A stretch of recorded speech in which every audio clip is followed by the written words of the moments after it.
সালামু আলাইকুম প্রিয় শিক্ষার্থীরা, আমি মোহাম্মদ তানজিলুর রহমান। তো আমি ক্লাস 9-10-এর ইংলিশ সেকেন্ড পেপার ক্লাস শুরু করব। তো আমাদের আজকের টপিকস হচ্ছে ন্যারেশন। তো আমি ন্যারেশন বিষয়ে আজকে বেসিক যে ধারণাগুলো আছে সেগুলো প্রদান করার চেষ্টা করব। তো আসলে আমরা আগে জেনে নিই ন্যারেশন কী। তো ন্যারেশন জানার আগে আমরা দুটো স্পিচ নিয়ে আলোচনা, একটা হচ্ছে ডিরেক্ট স্পিচ আর একটা হচ্ছে ইনডিরেক্ট স্পিচ। ডিরেক্ট স্পিচ কি? যখন কোনো বক্তার কোনো বক্তব্য যখন আমরা সরাসরি তুলে ধরি তখন সেটাকে আমরা ডিরেক্ট স্পিচ বলবো। আর বক্তার বক্তব্যকে যখন আমরা অন্য কারো দ্বারা উপস্থাপন করবো বা তৃতীয় কোনো পক্ষ দ্বারা উপস্থাপন করব তখন সেটাকে আমরা বলবো ইনডিরেক্ট স্পিচ। আর ন্যারেশন হচ্ছে ডিরেক্ট স্পিচকে ইনডিরেক্ট স্পিচ কিংবা ইনডিরেক্ট স্পিচকে ডিরেক্ট স্পিচে রূপান্তর করার জন্য বা ন্যারেট করার জন্য আমরা ন্যারেশনটা ইউজ করব। তাহলে ন্যারেশনের যদি আমরা বাংলা বলি তাহলে সেটা অর্থ হয়ে যাবে হচ্ছে উক্তি বা বক্তব্য। তাহলে আমরা ডিরেক্ট স্পিচকে ইনডিরেক্ট স্পিচ কিংবা ইনডিরেক্ট স্পিচকে ডিরেক্ট স্পিচে যে ন্যারেট করার পদ্ধতি সেটা হচ্ছে ন্যারেশন। তাহলে ডিরেক্ট স্পিচ বললাম হচ্ছে কোনো বক্তার কোনো বক্তব্য বা কথা যখন আমরা সরাসরি উপস্থাপন করব তখন সেটাকে ডিরেক্ট স্পিচ বলবো। আর বক্তার বক্তব্য যখন আমরা অন্যের ভাষায় উপস্থাপন করবো, অর্থাৎ কোনো তৃতীয় পক্ষের ভাষায় উপস্থাপন করবো তখন সেটাকে আমরা বলবো হচ্ছে ইনডিরেক্ট স্পিচ। তাহলে চলো একটা সেন্টেন্স দেখে নিই প্রথমে।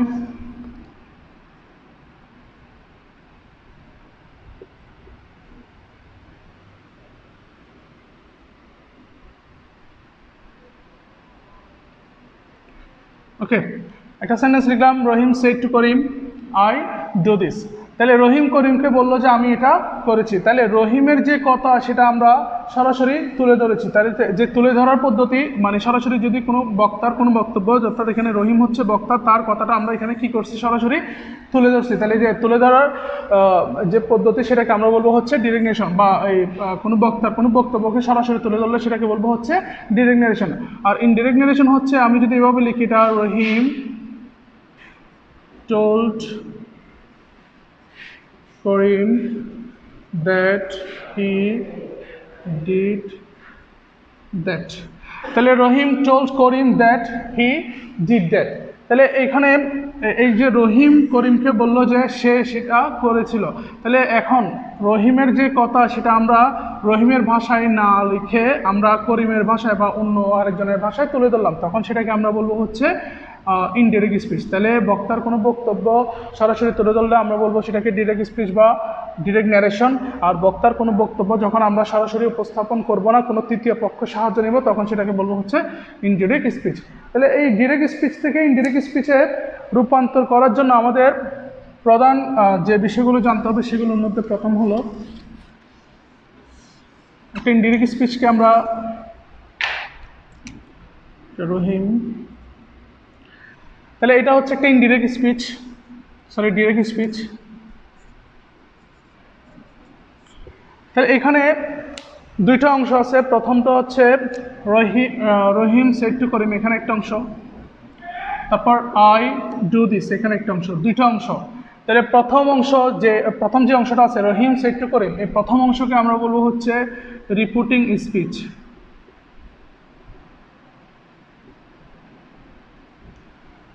ওকে, রিপোর্টিং স্পিচ। তাহলে এই যে রহিম সেড টু করিম এই যে বাক্যটা আছে সেটা হচ্ছে রিপোর্টিং স্পিচ। আর রিপোর্টিং স্পিচের অন্তর্গত যে ভার্বটা থাকবে, অর্থাৎ রিপোর্টিং স্পিচের যে ভার্ব থাকবে সেটাকে বলবো হচ্ছে আমরা reporting verb. Okay, reporting verb. আর রহিম সেড টু করিম, তাহলে রহিম কথা বলছে, রহিমকে আমরা বলবো হচ্ছে স্পিকার, অর্থাৎ এটা বাক্যের সাবজেক্টও আবার সেই সাথে এটা হচ্ছে স্পিকার। তাহলে এটা হচ্ছে সাবজেক্ট আবার স্পিকারও। আর এখানে করিম হচ্ছে করিম কথা, রহিমের কথা করিম শুনতেছে, তাহলে এখানে করিম বাক্যে একদিকে অবজেক্ট, আবার অন্যদিকে আমরা এটাকে বলবো হচ্ছে লিসেনার।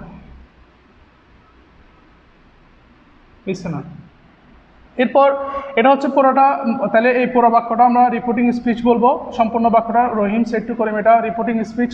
রিপোর্টিং স্পিচের অন্তর্গত যে ভার্বটা থাকবে সেটা হচ্ছে রিপোর্টিং ভার্ব। আর এখানে রহিম যে কথা বলবে তাকে বলবো স্পিকার, যে কথা শুনবে তাকে বলবো হচ্ছে লিসেনার। এরপর এখানে যে আই ডু দিস এই যে সেন্টেন্সটা আছে, এটা যেটা ইনভার্টেড কমার মধ্যে অন্তর্ভুক্ত, ইনভার্টেড কমা এগুলো হচ্ছে এই দুইদিকে দুইটা কমা, তার এটা হচ্ছে ইনভার্টেড কমা। ইনভার্টেড কমার ভিতরে যে সেন্টেন্সটা থাকবে সেটার নাম হচ্ছে রিপোর্টেড স্পিচ।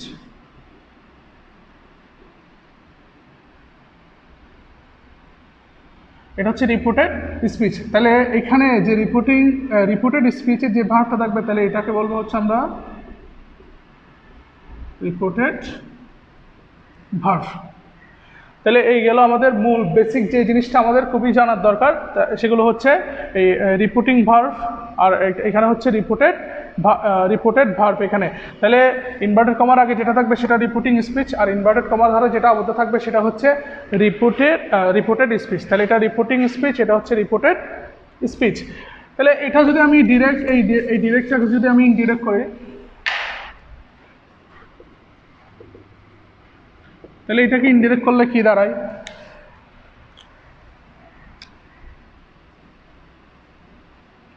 রহিম told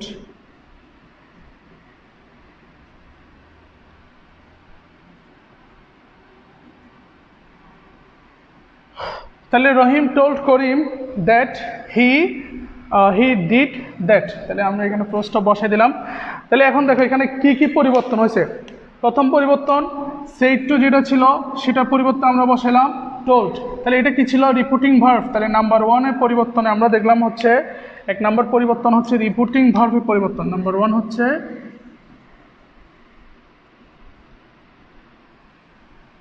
রিপোর্টিং ভার্বের পরিবর্তন। নাম্বার 2তে আসি।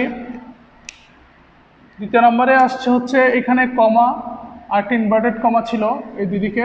তাহলে কমা বা ইনভার্টেড কমা ওঠে এখানে কি বসছে? দ্যাট বসছে। তাহলে কমা বা ইনভার্টেড কমা এটা উঠে গিয়ে বসছে হচ্ছে দ্যাট। তারপর আইটা পরিবর্তন হয়ে কি হয়ে গেল? হি। তাহলে আই ছিল একটা হচ্ছে আই হচ্ছে প্রনাউন, তাহলে আই পরিবর্তন হয়ে কি হয়ে গেল? হি। তাহলে প্রনাউনের পরিবর্তন। 3 নম্বরে আসবে হচ্ছে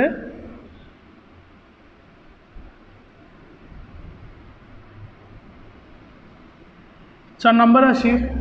তাহলে এখানে ছিল হচ্ছে ডু, এই ডুটা হয়ে গেল হচ্ছে ডিড।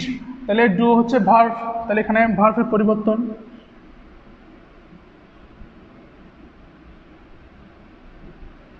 তারপর এখানে দিস ছিল, এই দিসটা হয়ে গেছে দ্যাট। তাহলে দিস এটাকে আমরা 5 নাম্বার নিয়ে আমরা পড়ব। 5 নম্বরে হচ্ছে ওয়ার্ড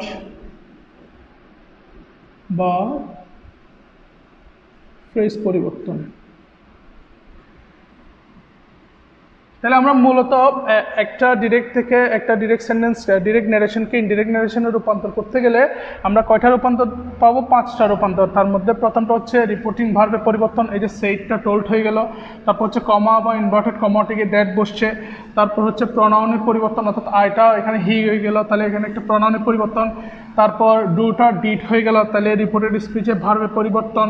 তারপর দিসটা দ্যাট হয়ে গেল, তার মানে এখানে ওয়ার্ড বা ফ্রেজের পরিবর্তন।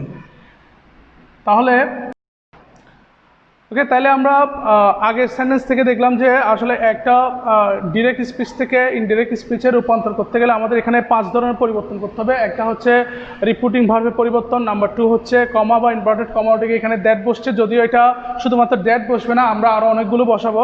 তারপর হচ্ছে প্রনাউনের পরিবর্তন। তারপর হচ্ছে ভার্ব অথবা টেন্স, এখানে আমি একটা টেন্স লাগালাম, তাহলে ভার্ব বা টেন্সের পরিবর্তন। তারপর হচ্ছে ওয়ার্ড বা ফ্রেজের পরিবর্তন।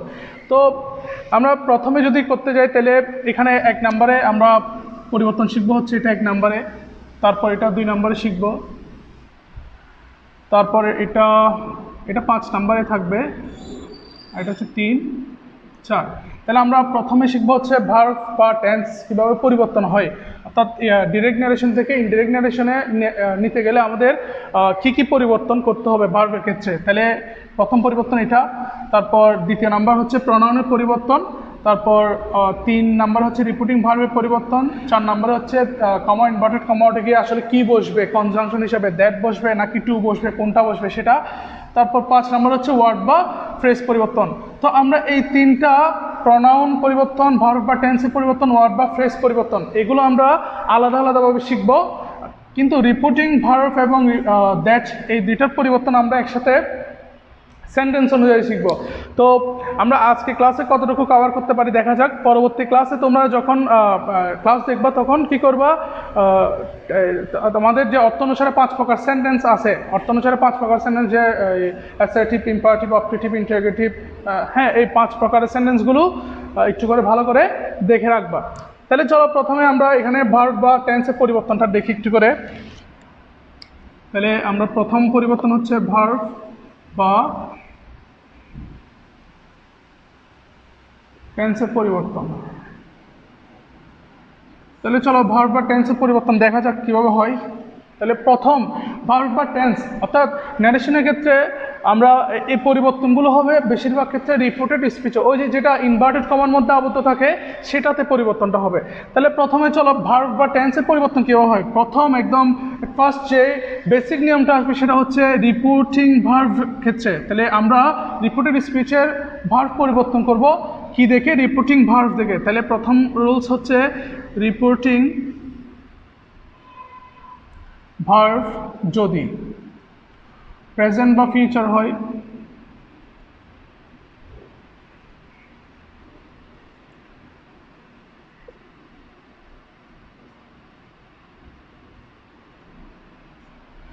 তাহলে রিপোর্টিং ভার্ব যদি প্রেজেন্ট বা ফিউচার টেন্স হয় তাহলে রিপোর্টেড স্পিচের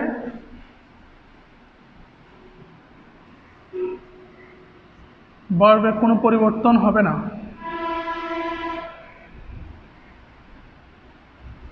তাহলে রিপোর্টিং ভার্ব যদি প্রেজেন্ট বা ফিউচার টেন্সে হয় তাহলে রিপোর্টেড স্পিচে ভার্বের কোনো পরিবর্তন হবে না। চলো একটা এক্সাম্পল দেখি। জন সেজ টু মিল্টন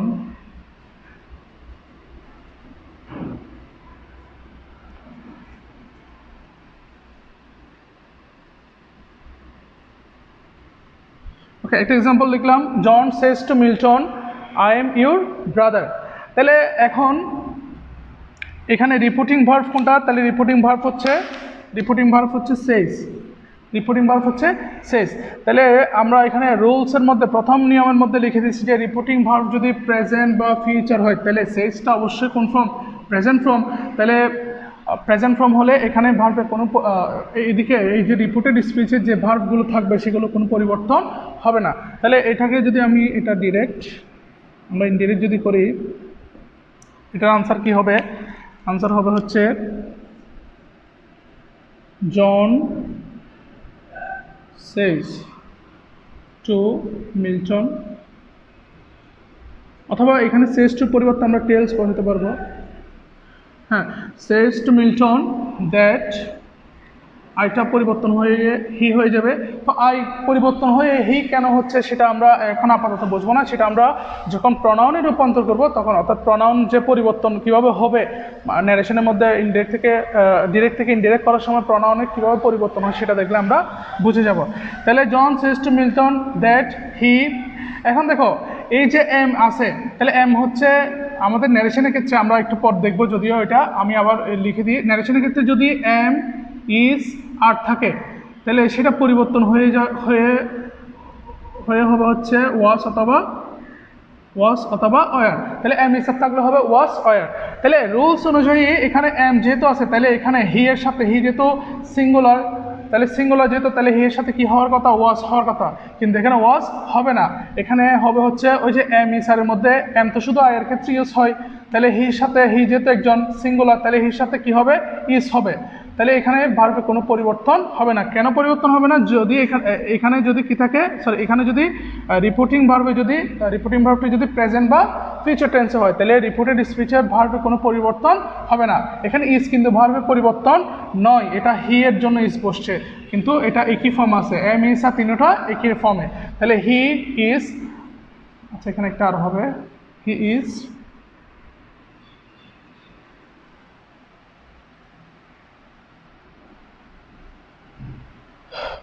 তাহলে John says to Milton that he is his brother. এখানে হিজ বলতে এখানে মিল্টনকে নির্দেশ করবে, এখানে আমরা একটা এম বসা দিব, হিজটা এম। তাহলে জন সেজ টু অথবা tells Milton that he is his brother. সে হচ্ছে তার ভাই। তাহলে এখানে যদি প্রেজেন্ট বা ফিউচার টেন্স হয় তাহলে রিপোর্টেড স্পিচের টেন্সের কোনো পরিবর্তন হবে না। তাহলে পরিবর্তন কখন হবে? পরিবর্তন হবে রিপোর্টিং ভার্ব। তাহলে প্রেজেন্ট বা ফিউচার আমাদের টেন্স কয় প্রকার? 3 প্রকার, প্রেজেন্ট, ফিউচার, আর একটা ছিল হচ্ছে পাস্ট। তাহলে প্রেজেন্ট বা ফিউচার টেন্সে থাকলে রিপোর্টেড স্পিচে ভার্বের কোনো পরিবর্তন হবে না। তাহলে রিপোর্টিং ভার্ব যদি পাস্ট টেন্সে থাকে, রিপোর্টিং ভার্ব যদি কি থাকে? পাস্ট টেন্সে থাকে। রিপোর্টিং ভার্ব যদি পাস্ট টেন্সে থাকে তাহলে রিপোর্টেড স্পিচের ভার্ব পরিবর্তন হবে। তাহলে রিপোর্টেড স্পিচের ভার্বের পরিবর্তন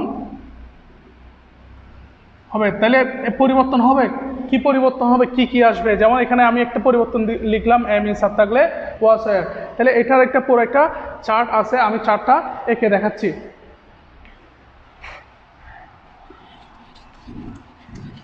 ওকে, তাহলে আমাদের যদি কি ছিল, ওই রিপোর্টিং ভার্ব যদি ফার্স্ট টেন্সে থাকে তাহলে রিপোর্টেড স্পিচে টেন্সের পরিবর্তনটা এই চার্ট অনুযায়ী হবে। তো এখানে আমরা একটা চার্ট দিয়ে দিলাম। চার্ট অনুযায়ী প্রথমটা হচ্ছে প্রেজেন্ট ইনডিফিনিট থাকলে, অর্থাৎ ডিরেক্ট থেকে ইনডিরেক্ট করার সময় প্রেজেন্ট ইনডিফিনিট থাকলে ফার্স্ট ইনডিফিনিট হবে। অর্থাৎ এখানে টেন্স জানতে হবে। টেন্স না জানলেও সমস্যা না, আমি নিচে লিখে দিছি। ভার্বের 1 নাম্বার ফর্ম অথবা ডু অথবা ডাস, এই তিনটা থাকলে হবে ভার্বের 2 নাম্বার ফর্ম অথবা ডিড। অর্থাৎ ডু ডাস থাকলে ডিড বসে অনেক সময়। তারপর প্রেজেন্ট কন্টিনিউয়াস থাকলে হবে ফার্স্ট কন্টিনিউয়াস, অর্থাৎ এম ইজ অথবা এম ইজ থাকলে হবে ওয়াজ ওয়্যার। প্রেজেন্ট পারফেক্ট থাকলে হবে ফার্স্ট পারফেক্ট। তাহলে প্রেজেন্ট পারফেক্টে হ্যাভ হ্যাজ থাকলে ফার্স্ট পারফেক্ট কী হবে? হ্যাড হবে, অর্থাৎ হ্যাভ হ্যাজ থাকলে হবে হ্যাড। প্রেজেন্ট পারফেক্ট কন্টিনিউয়াস থাকলে ফার্স্ট পারফেক্ট কন্টিনিউয়াস হবে, অর্থাৎ হ্যাভ বিন হ্যাজ বিন থাকলে এখানে হবে হ্যাড বিন। ফার্স্ট ইনডিফিনিট থাকলে হবে ফার্স্ট পারফেক্ট। ফার্স্ট ইনডিফিনিটের ক্ষেত্রে ভার্বের কত নাম্বার ফর্ম? 2 নাম্বার ফর্ম, অর্থাৎ দ্বিতীয় নাম্বার ফর্ম। তাহলে 2 নাম্বার ফর্ম অথবা ডিড থাকলে এখানে হবে had plus V3। First continuous থাকলে হবে হচ্ছে ফার্স্ট পারফেক্ট কন্টিনিউয়াস, অর্থাৎ ওয়াজ ওয়্যার থাকলে হবে হ্যাড বিন। শ্যাল থাকলে হবে শুড, উইল থাকলে উড, ক্যান থাকলে কুড, মে থাকলে মাইট। তবে অনেক সময় দেখা যায় যে এই শুড, উড, কুডগুলো সরাসরি ডিরেক্ট ন্যারেশনে দেওয়া থাকে, তো সেক্ষেত্রে এগুলো কোনো পরিবর্তন করতে হবে না, অর্থাৎ যেভাবে থাকবে সেভাবে বসে দিলে হবে। মাস্টের পরিবর্তন হবে হ্যাড টু। এই রুলসটা এখানে আমরা 3টে স্টার দিলাম। তো এইখানে এই রুলস নিয়ে অনেক ঝামেলা আছে, এটা আমরা পরবর্তীতে আরেকটু জানবো। ডোন্ট এবং ডাজন্ট থাকলে হবে ডিডন্ট। ডোন্ট এবং ডাজন্ট থাকলে হবে ডিডন্ট, আর ডিডন্ট থাকলে হবে হ্যাডন। চলো আমরা কতগুলো এক্সাম্পলের মাধ্যমে এইগুলো একটু করে ক্লিয়ার করার চেষ্টা করি। ওকে, চলো তাহলে আমরা টেন্সের পরিবর্তন করতে পারি এরকম কতগুলো সেন্টেন্স আমি এখানে লিখে নিলাম। চলো এগুলো ডিরেক্টগুলো লেখা আছে, আমরা ইনডিরেক্টগুলো করার চেষ্টা করি। তাহলে প্রথম সেন্টেন্স যেটা আছে সেটা বলছে Rubel shed to me I M a teacher. তাহলে এখানে এটা হচ্ছে রিপোর্টিং ভার্ব। তাহলে এটা কোন ফর্ম আছে? অবশ্যই পাস্ট ফর্মে। তাহলে পাস্ট ফর্মে থাকলে রিপোর্টেড স্পিচে ভার্ব যেটা থাকবে সেটা আমরা কি করতে পারবো? পরিবর্তন করতে পারবো। তাহলে এখন দেখো রুবেল, তাহলে আমরা এটা আনসার লিখবো হচ্ছে রুবেল, এখানে আমরা টোল্ড দিলাম, টোল্ড মি। তো সেট টু পরিবর্তে টোল্ড হচ্ছে, এটা আমরা পরবর্তীতে যখন সেন্টেন্স অনুযায়ী পরিবর্তন দেখবো তখন আরও ক্লিয়ার হয়ে যাবে। রুবেল টোল্ড মি দ্যাট, আর এটা হয়ে যাবে হি। এখন দেখো এইখানে তাহলে ফার্স্ট ফর্ম আছে, এখানে ফার্স্ট ফর্ম থাকলে এই যে এখানে যে ভার্বটা থাকবে সেটা কি পরিবর্তন হবে। তাহলে আমরা ওই চার্টের মধ্যে দেখলাম যে am is are, am is are থাকলে হবে হচ্ছে ওয়াজ ওয়্যার। তাহলে এম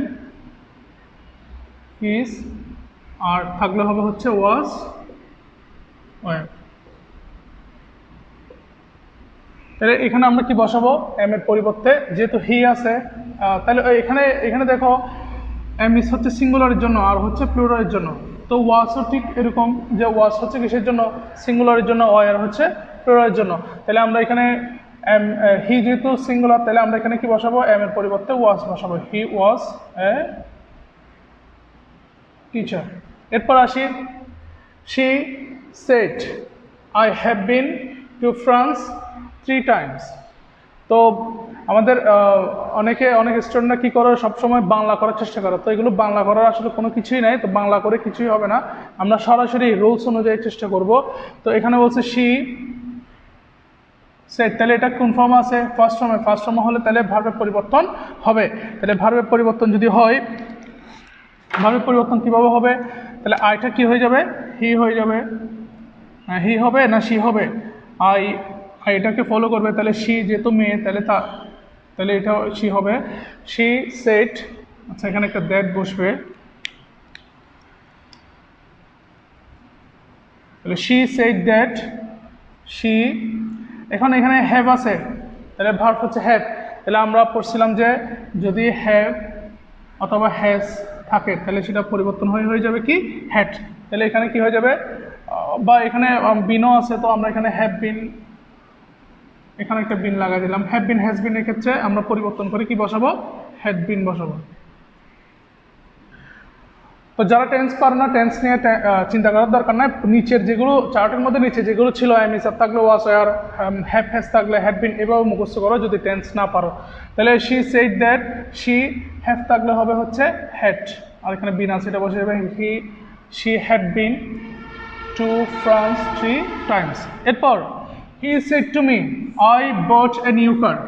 এখন এখানে কোন ফর্ম আছে, ফার্স্ট ফর্ম, তাহলে এখানে ভাবে পরিবর্তন হবে, তাহলে এখানে আমরা বসাবো হি told me that, বসাই দিলাম। তাহলে আই হিকে ফলো করে হি হয়ে যাবে, তাহলে he told me that he, তাহলে এখানে বট আছে, এটা কিসে, বটটা কত নাম্বার ফর্ম, এখানে কিন্তু কোনো অক্সিলারি ভার্ব নাই, am is are was were have has had এগুলো কোনো কিছুই নাই। তাহলে কোনো কিছু না থাকলে তাহলে আমাদের দেখতে হবে হচ্ছে এটা কি প্রেজেন্ট ইনডিফিনিট টেন্স আছে নাকি ফার্স্ট ইনডিফিনিট টেন্স আছে। তো ভার্ব দেখে চিন্তা হবে, তাহলে এখানে আছে হচ্ছে বট, বটটা কিসের ফর্ম, বাই এর, তাহলে আমাদের ফর্মের ক্ষেত্রে বাই আর বাকি দুইটা ফর্ম একই,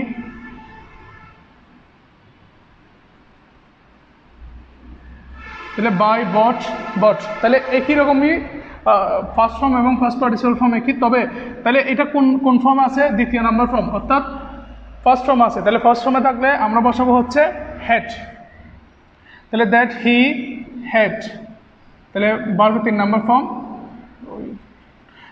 হি had bought a new car. Okay, এরপরটা আসি হি সেড টু মি, তাহলে এখানেও ফার্স্ট ফর্ম, তাহলে এটাও পরিবর্তন হবে, তাহলে হি টোল্ড মি দ্যাট, তাহলে ইট বসে যাবে, তো ইট। এখন দেখো এখানে ওয়াজ আছে, তাহলে ওয়াজ থাকলে কি হবে, ওয়াজ ওয়ার থাকলে হবে হ্যাড বিন, ওয়াজ ওয়ার থাকলে হবে হ্যাড বিন, এটা আমরা চার্টের মধ্যে দেওয়া আছে, চার্টটা একটু করে দেখে নিব আবার। ওয়াজ ওয়ার থাকলে হবে হ্যাড বিন, তাহলে আমরা এখানে বসাবো হচ্ছে it had been raining earlier. এরপরটা শিপ, he said to me, said to me, অথবা এখানে আমরা সেড টুর পরিবর্তে কি বসাতে পারবো, টোল্ড বসাতে পারবো। হি সেড টু মি অথবা টোল্ড মি দ্যাট, এখন এখানে আছে কি আই হিকে ফলো করবে, তাহলে কি হয়ে যাবে, হি হয়ে যাবে। এখন আমরা দিছিলাম হচ্ছে ক্যান থাকলে কি হবে, ক্যান থাকলে হবে হচ্ছে কুড, ক্যান থাকলে কুড, শ্যাল থাকলে শুড, উইল থাকলে ওট, মে থাকলে মাইট হবে, তাহলে ক্যান থাকলে আমরা এখানে কি বসাবো, কুড বসাবো, he could swim under water, এটা পরেটা বসে যাবে। এরপর লাস্ট যে সেন্টেন্সটা আছে এখানে হচ্ছে Karim said to me I kill a snake, তাহলে দেখো এখানে এটা ইনডিরেক্ট যদি করি, তাহলে করিম told me that, এখন দেখো আইটা করিমকে ফলো করে কি হয়ে যাবে, করিম যেহেতু ছেলে তার জন্য কি হবে, হি হবে, তাহলে করিম told me that he, এখন এখানে কিল আছে, কিল ভার্বে কত নাম্বার ফর্ম, 1 নাম্বার নাকি 2 নাম্বার নাকি 3 নাম্বার, চলো দেখি, কিল্ড, তাহলে কত নাম্বার ফর্ম, 1 নাম্বার ফর্ম, তাহলে 1 নাম্বার ফর্ম হলে ভার্বের 2 নাম্বার ফর্ম বসিতে, অর্থাৎ প্রেজেন্ট ফর্ম থাকলে সেটাকে আমরা ফার্স্ট, অর্থাৎ প্রেজেন্ট ইনডিফিনিট থাকলে ফার্স্ট ইনডিফিনিট করে দিব, তাহলে কিলটা হয়ে যাবে কিল্ড, কিল্ড এ স্নেক। এরপর দেখো আমাদের একটা, আচ্ছা আমরা চার্টের মধ্যে দেখলাম যে এখানে মাস্টের শেষে 3টা স্টার দেওয়া ছিল, তো মাস্টের নিশ্চয়ই কোনো ঝামেলা আছে, তো চাইলে চলো আজকে প্রথমে ঝামেলাটা একটু করে দেখে নিই। আমি 2টা সেন্টেন্স লিখি, প্রথমটা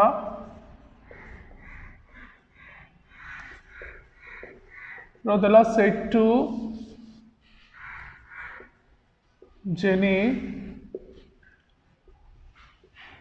মাস্ট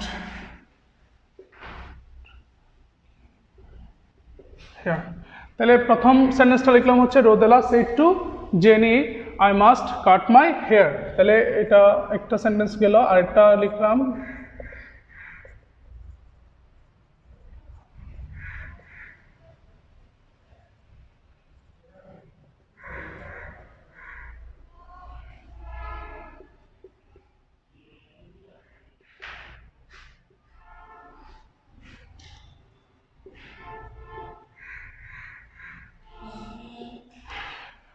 ওকে। তাহলে প্রথম সেন্টেন্স ছিল Rodela said to Jenny I must cut my hair, আর পরেরটা ছিল হচ্ছে পরের সেন্টেন্সটা হচ্ছে teacher said to me you must obey your teacher. তাহলে প্রথম সেন্টেন্সটা আর দ্বিতীয় সেন্টেন্সটার মধ্যে পার্থক্য কি? প্রথম সেন্টেন্সটার মধ্যে বলছি যে জেনি রোদেলাকে বললো যে আমি আমার চুল কাটা প্রয়োজন, অবশ্যই প্রয়োজন, কিন্তু এটা চিরকালীন বাধ্যবাধকতা না, অর্থাৎ আমি চুলটা না কাটলেও কোনো সমস্যা হবে না। কিন্তু এখানে বলছে you must obey your teacher, অর্থাৎ শিক্ষককে অবশ্যই সম্মান করতে হবে, এটা হচ্ছে চিরকালীন বাধ্যবাধকতা, তো এটা প্রত্যেককে করতে হয় এবং করতে হবে। তো যখন চিরকালীন বাধ্যবাধকতা বোঝাবে না, ভালো করে খেয়াল করো, যখন চিরকালীন বাধ্যবাধকতা বোঝাবে না তখন মাস্টের পরিবর্তে আমরা কি বসাবো? হ্যাড টু বসাবো। তাহলে এটার আনসারটা এভাবে করা যায়, রোদেলা told to Jenny that she মাস্টের পরিবর্তে এখানে কি বসাবো? had to, she had to cut her hair। ওকে, তাহলে এখানে যেহেতু চিরকালীন বাধ্যবাধকতা বোঝাচ্ছে না সেই জন্য আমরা মাস্টের পরিবর্তে কি বসাবো? হ্যাড টু বসাবো। কিন্তু পরে যে সেন্টেন্সটা আছে সেটাতে মাস্ট দ্বারা কি বোঝাচ্ছে? চিরকালীন বাধ্যবাধকতা বোঝাচ্ছে, যেটা অবশ্যই আমাদের করতে হবে। তাহলে সেক্ষেত্রে আমাদের কি করতে হবে? টিচার told me that, তাহলে ইউ মিকে ফলো করে আই হয়ে যাবে। তাহলে teacher told me that I, এখানে মাস্ট, তাহলে এই মাস্টটা চিরকালীন বাধ্যবাধকতা বোঝাচ্ছে, তো সেক্ষেত্রে মাস্টের কোনো পরিবর্তন হবে না, মাস্টটা মাস্টই থেকে যাবে। তাহলে মাস্ট ওবে, এখানে ইউরটা পরিবর্তন হয়ে যাবে মাই টিচার, এটা হচ্ছে পরিবর্তন। তাহলে চিরকালীন বাধ্যবাধকতা বোঝালে মাস্টের পরিবর্তে পরিবর্তন হবে না, না বোঝাইলে মাস্টের পরিবর্তে আমরা কি বসাবো? হ্যাড টু বসাবো। তাহলে আজকে এতটুকুই। আমরা আগামী ক্লাসে প্রনাউনের পরিবর্তন এগুলো দেখব। তোমরা প্রনাউন প্রকারভেদগুলো বিশেষ করে পার্সোনাল প্রনাউনের subject form, object form, possessive form এগুলো একটু করে দেখে নিবা। ধন্যবাদ সবাইকে।